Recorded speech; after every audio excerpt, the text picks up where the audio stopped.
Isa ito sa mga gadget na ginagamit at personally, isa sa mga great purchase ko ngayon. Ito ang Fingerprint Unlock Biometric Scanner from VKTech. Sa video natin ngayon, i-review natin itong gadget na to. Sasabihin ko yung mga pros and cons at mga issues na na-encounter ko sa device na to. First off, mag-start tayo sa build quality and material. Sa outer shell, meron siya metallic build material. Specifically, zinc alloy based dun sa specifications na bigay ng product page. Nagbibigay ito ng gray colored look sa product. Kung papansinin nyo din, may kakapalan siya. Pero this is expected naman dahil fingerprint sensor ito na di kagaya nung nasa phones natin. I actually like yung design niya. Meron siyang kakaibang shape na appealing. Yung fitting niya sa USB port sa laptop ko is very snug. Di kagaya ng iba na maluwag. Yung product na to ay 21mm in length, 17mm in width, at 12mm in thickness. Sa specifications nito, it uses USB version 2 Type A. Ito yung conventional port natin ng USB. Supported nito ang Windows 10 to 11. Ang maganda dito sa fingerprint scanner na to, compatible siya with Windows Hello. Ito yung proprietary na ginagamit ng Windows OS pagdating sa identification, pagdating sa fingerprint or face recognition. Dahil doon, lahat ng Windows Hello features at application na nagsusupport dito ay pwedeng magamit. Personally, ang use case ko dito is yung pang-login sa laptop ko.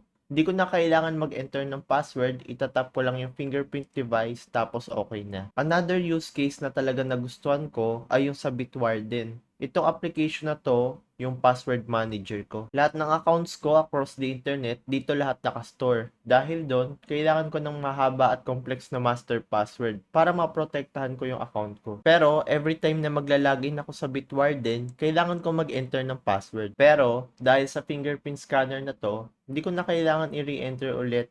I-scan ko lang yung registered fingerprint ko and okay na. Although very good siya para sa use case ko, may mga na-encounter ako ng mga problema. Mainly, nawawala siya pag nag-sleep yung PC. Meron settings na hindi mag-i-sleep yung USB ports, pero di ko makita yun sa laptop ko. Another thing na na-encounter ko ay minsan na-disconnect siya sa port.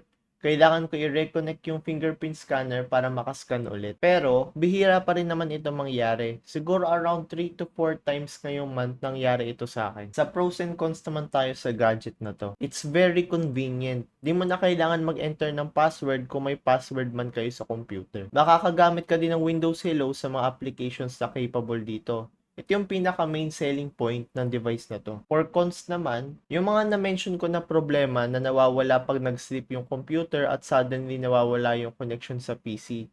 Aside from that, wala naman ako na na-experience na iba pang problema. Would I recommend na bilhin itong product na to? Kung ikaw ay isang privacy-oriented user na nagamit ng password manager gaya ng Bitwarden, or privacy-focused apps na nagsusupport ng Windows Hello at napapagod ka na mag-type ng password, or nagwo-worry kayo na baka may makakita ng password habang tinatype nyo, I will recommend this to you. Hindi lang siya convenient, time-saving pa siya at mas secure. Pero kung wala ka naman apps na paggagamitan ng gadget na to kasi medyo niche siya at hindi naman lahat kailangan nito, I would suggest na i-save nyo na lang yung pera nyo. Kung gusto nyo i-check tong product na to, may link dyan sa description kung saan ko siya nabili. So yun lang guys, don't forget to like, comment, and subscribe. See you again next time.